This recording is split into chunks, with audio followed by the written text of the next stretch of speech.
সময়ের সাথে দেশ যখন এগিয়ে যাচ্ছে ঠিক সে সময়ে শিক্ষিত বেকার যুবক ও যুবতী এবং তরুণ তরুণীদের উদ্যোক্তা হিসেবে গড়ে তুলতে দেশের সর্ব উত্তরের জেলা পঞ্চগড়ে কিন্তু ফ্রিল্যান্সিং প্রশিক্ষণের আয়োজন করা হয়েছে। ৭৫ জন অংশগ্রহণ করেছেন এই চতুর্থ ব্যাচে। কিন্তু এই ৭৫ জন শিক্ষার্থী তাদের যে আগামী ৩ মাস প্রশিক্ষণ গ্রহণ করবে এবং তারা বলছেন যে এই ৩ মাস প্রশিক্ষণ গ্রহণ শেষে তারা তাদের যে ভবিষ্যৎ পরিকল্পনা সেটা বাস্তবায়ন করবেন। আমি প্রথমে এই বিষয়টা সম্পর্কে ফেসবুকে একটি পোস্টের মাধ্যমে জানতে পারি। দ্বিতীয়ত আমি ইউটিউবে গিয়ে ভিডিও দেখে বিস্তারিত জানি।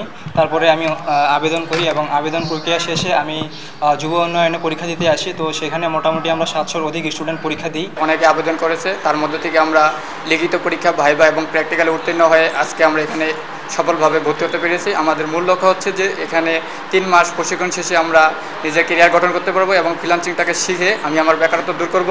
এখানে প্রশিক্ষণ নেওয়ার পর আমি একজন ফ্রিল্যান্সার হতে চাই। আমি দেশের মধ্যে সুনাম অর্জন করতে চাই এবং উন্নয়নে ভূমিকা রাখতে। আমি অনেক আশা নিয়ে আসছি। আশা করি ভবিষ্যতে আমি এখান থেকে একটা ক্যারিয়ার গঠন করে পরিবারের পাশে দাঁড়াতে পারবো। প্রশিক্ষণ কিন্তু যুব ও ক্রীড়া মন্ত্রণালয়ের অধীনে যুব উন্নয়ন অধিদপ্তর বাস্তবায়ন করছেন এবং এখানে আইটি প্রতিষ্ঠান হিসেবেই কিন্তু লার্নিং অ্যান্ড আর্নিং অংশগ্রহণ বা সহযোগী হিসেবে তাদের পাশে থাকছেন। আমরা আশা করছি এই ৩ মাস দিনে ৮ ঘন্টা ৭৫টি ক্লাস করার পরে তারা নিজেরা আয়ের আওতায় আসবেন এবং দেশের অর্থনৈতিক প্রেক্ষাপটে গুরুত্বপূর্ণ ভূমিকা পালন করবেন।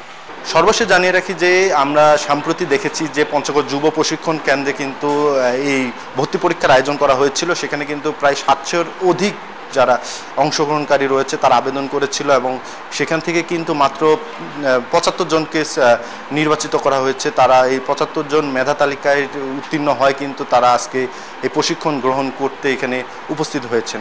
পঞ্চগড় থেকে সোহাগ হায়দার, সময় সংবাদ।